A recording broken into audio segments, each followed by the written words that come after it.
శ్రోతలందరికీ నమస్కారం అండి. ఈనాటి మన కథ మంచితనం మంచితనం. రచన దాసరి వెంకటరమణ గారు. ఇక కథలోకి వెళితే, వీరభద్రం అనేవాడికి తల్లిదండ్రి చిన్నప్పుడే పోయారు. వాడి తాత రాఘవయ్య వాడికే ఏ లోటు తెలియకుండా గారాభంగా పెంచాడు. రాఘవయ్య తనకున్న అరెకర పొలంలో రకరకాల కూరగాయలు పండించేవాడు. వాటిని అమ్మగా వచ్చిన డబ్బుతో వాళ్ళ జీవితం హాయిగా గడిచిపోతుంది. వీరభద్రం పెరిగి పెద్దవాడయ్యాడు. అతి గారాభంగా పెరగడం వలన చదువు అబ్బలేదు. చదువుకోకుండా సోమరిగా తిరగడం వలన పని చేయడానికి ఒళ్ళొంగడం లేదు. రాఘవయ్యకు రోజు రోజుకు వయసు మీద పడటం మూలాన మునుపటిలా కష్టపడలేకపోతున్నాడు. అందువల్ల ఆదాయం తగ్గింది. వీరభద్రానికి చిల్లర ఖర్చులకు డబ్బులు అందటం మాట అటుంచి పూట గడవడం కూడా కష్టమయ్యే పరిస్థితి వచ్చింది. చేతిలో పైసా లేకుండా కాలం గడపటం వీరభద్రానికి కష్టమైపోతుంది. వాడు ఎరిగిన వాళ్ళ దగ్గర చేబదులు అడిగి తీసుకోవటం మొదలుపెట్టాడు. రాఘవయ్య ముఖం చూసి మొదట్లో కొంతమంది వీరభద్రం అడగగానే డబ్బిచ్చినా తర్వాత మాత్రం అలాగా మానుకున్నారు. ఇది కాదని వాడు తన అవసరం మేరకు సమయానుకూలంగా వీళ్లను బెదిరించి డబ్బులు వసూలు చేయసాగాడు. చిన్నప్పటి నుంచి పని పాట లేకుండా పెంచిన శరీరం కాబట్టి వీరభద్రం బలంగా దిట్టంగా ఉండి ఒకే సమయంలో ఇద్దరు ముగ్గురిని ఎడాపెడా కొట్టగలిగేవాడు. వీరభద్రంలో వస్తున్న మార్పు చూసి అదంతా తన పెంపకంలోని లోపమని రాఘవయ్య చాలా బాధపడ్డాడు.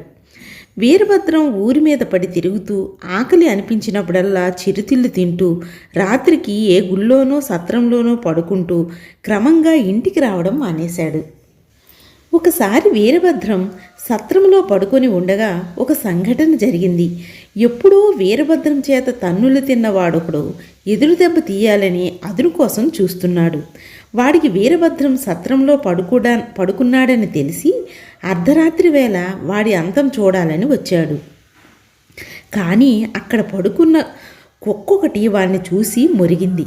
వీరభద్రం తటాలున లేచి వాడి మీద కలయబడ్డాడు. అయితే సత్రంలో పడుకొని ఉన్న కొందరు లేచి వాళ్ళిద్దరినీ కోప్పడి పంపేశారు. మర్నాడు రాఘవయ్యకు సంగతి తెలిసి మనవన్ని చూడవచ్చి కంటతడి పెట్టుకున్నాడు. వాడికి ఎన్నో నీతి వాక్యాలు చెప్పి ఇంటికి రమ్మని బ్రతిమిలాడాడు.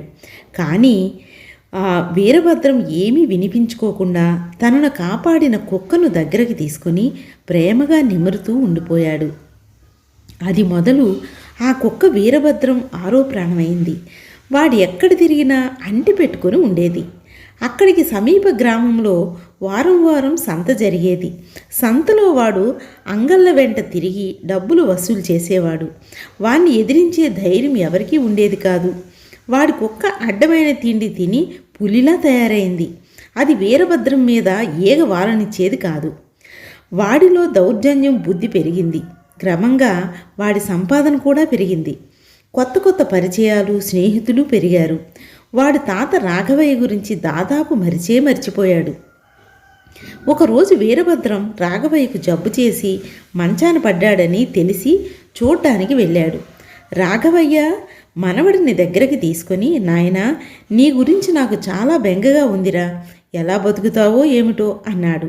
వీరభద్రం తేలిగ్గా నవ్వేస్తూ, నా దగ్గర కావలసినంత డబ్బుంది, నా గురించి దిగులు పడకు అన్నాడు. రాఘవయ్య చిరికోపంగా, పిచ్చివాడా, అయాచిత ధనం, అన్యాయార్జిత ధనం అవసరానికి అందిరాదు. మనిషి ఎప్పుడూ ముందు మంచితనం సంపాదించాలి. ఆ మంచితనమే ఆ మనిషి ధనం సంపాదించి పెడుతుంది. అదే మంచిధనం. మనిషికి ఏదైనా ఆపద సంభవించినప్పుడు ఆదుకోవడానికి అతని వద్ద మంచితనమైనా ఉండాలి, లేదా మంచిగా సంపాదించిన ధనమైనా ఉండాలి. అవి రెండూ లేనివాడు తీరని కష్టాలు పాలైపోతాడు అన్నాడు. వీరభద్రం నిర్లక్ష్యంగా అక్కడి నుంచి వెళ్ళిపోయాడు. ఇది జరిగిన కొద్ది రోజులకు వీరభద్రం కుక్క చచ్చిపోయింది. పొరుగురు నుంచి వచ్చిన సింహం లాంటి కుక్కొకటి వీరభద్రం కుక్కను చీల్చి చెండాడి దారుణంగా చంపింది. వీరభద్రానికి 2 రోజుల పాటు తిండి సహించలేదు. కుక్క చావు వాణ్ణి బాగా కుంగతీసింది. ఆ సమయంలో రాఘవయ్య వెతుక్కుంటూ వాడున్న చోటికి వచ్చాడు. వీరభద్రం జరిగింది తాతకు చెప్పి కళ్ళనీళ్లు పెట్టుకున్నాడు. రాఘవయ్య వాడిని వాదార్చుతూ, నీ దురు ఆగతాల వల్ల ఎందరు బాధపడుతున్నారో ఎప్పుడైనా ఆలోచించావా? వాళ్ళల్లో చాలామంది నీ నాశనం కోసం ఎదురు చూస్తుంటారు. నలుగురిని బెదిరించి బ్రతికేవాడు తనను తాను కాపాడుకునేందుకు క్షణక్షణం భయపడుతూ నరకయాతను అనుభవిస్తుంటాడు. అలాంటి వాడు ఎంతకాలం బ్రతకగలడు? కండబలం కాలిబలం ఉన్నంతవరకు. అవి శాశ్వతం కాదు కదా. ఈరోజు నీ కుక్క, రేపు నువ్వు అని వాణ్ణి ఇంటికి తీసుకుపోయాడు. 4 రోజుల పాటు వీరభద్రం ఎక్కడికి కదలకుండా ఇంటి పట్టునే ఉన్నాడు. క్రమంగా తాత చెప్పే హితవాక్యాల గురించి వాడి మనసులో మదనపడసాగాడు. ఒకనాటి సాయంకాలం 2 రోజులుగా జ్వరంతో ఉన్న పక్కింటి సూరయ్య పొలానికి బయలుదేరుతూ ఉంటే అతడి భార్య కూతురు వెళ్ళవద్దని వారిస్తున్నారు. అయినా సరే చేతికి వచ్చిన పంట కావలి లేకుండా దొంగల పాలవుతుంది అంటున్నాడు సూరయ్య. ఈ పరిస్థితి చూసి వీరభద్రానికి జాలి కలిగింది. వాడు సూరయ్యకు బదులు పొలం కాపలాకు తాను వెళతానని సూరయ్యను ఒప్పించి పొలానికి బయలుదేరాడు. సూరయ్య కూతురు సువర్చల వీరభద్రం రాత్రి తినడానికి భోజనం కట్టి తెచ్చి ఇచ్చింది. వీరభద్రంలో వచ్చిన మార్పుకు రాఘవయ్య సూరయ్య ఎంతో సంతోషించారు. మరుసటి రోజు ఉదయం బారెడి పొద్దెక్కిన వీరభద్రం ఇంటికి తిరిగి రాలేదు. సంగతి కనుక్కుందామని వెళ్ళిన రాఘవయ్యకు పొలం గట్టున తుప్పల్లో మూలుగుతూ పడి ఉన్న వీరభద్రం కనిపించాడు. అతడి ఒంటి నిండా బలమైన దెబ్బలు. రాఘవయ్య గట్టిగా కేకలు పెట్టి చుట్టుపక్కల వాళ్ళ సాయంతో వీరభద్రాన్ని ఇల్లు చేర్చాడు. జరిగింది ఏమంటే, సూరయ్య దూరపు బంధు ఒకడు సూరయ్య ఆస్తి మీద ఆశతో తనకు సువర్చలనిచ్చి పెళ్లి చేయమని తిరుగుతున్నాడు. దానికి సూరయ్య ఇంట్లో ఎవరూ ఒప్పుకోలేదు.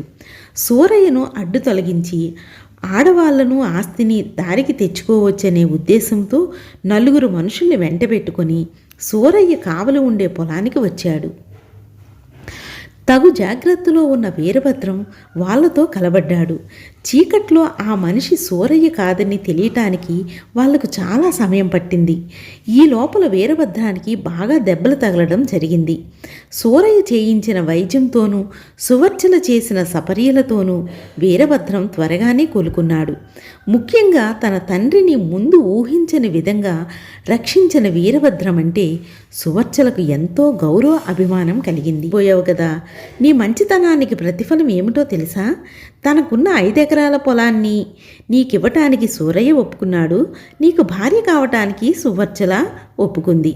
నీ మంచితనానికి మంచి ధనంతో పాటు మంచి కన్య కూడా లభిస్తుంది రోయ్ అన్నాడు. ఇది విన్న వీరభద్రం తమ సోమరితనానికి కజ్జాల బతుక్కు దూరమైన కారణంగా కలిగిన అదృష్టానికి ఎంతగానో సంతోషించాడు. అప్పటినుంచి వీరభద్రయ్య ఎంతో మంచితనంగా ఊర్లో వాళ్ళకందరూ తలలో నాలుకలా బ్రతుకుతున్నాడు. బాగుంది కదండి కదా. మార్పు అనేది మనిషికి సహజం. అది త్వరగా రావాలని కోరుకుందాం. ఇక కథ కంచికి మనం ఇంటికి. నమస్తే.